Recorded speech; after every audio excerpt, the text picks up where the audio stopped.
Good morning! I'm Aisa Reyes, one of the Executive Director of Lifestyles Philippines. 2016 na mapakilala sa akin ni JMPT na Perias ang Lifestyles business. Sa akong dietitian sa hospital dito sa Calamba noong panahon na yun, niyaya niya ako sa isang business presentation nila dito sa Laguna, so sumama naman ako. Namangha ako sa company kasi tatatlo lang yung products, international na operation, and more than 20 years na sila nag-ooperate.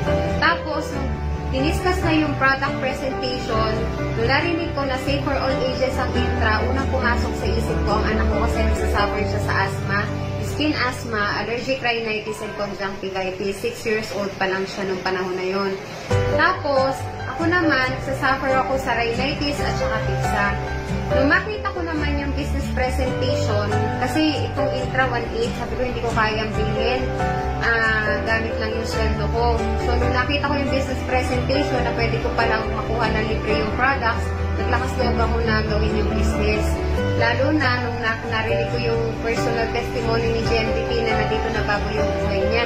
So, sa madaling salita, ginawa ko yung business. So, very thankful ako. Sa 6 months na iniinom ng panganay ko yung Intra, pinapahit ko sa balat niya, tinapat ako sa mata niya. Very thankful ako kasi na-address yung asthma niya, skin asthma, allergic rhinitis, and conjunctivitis.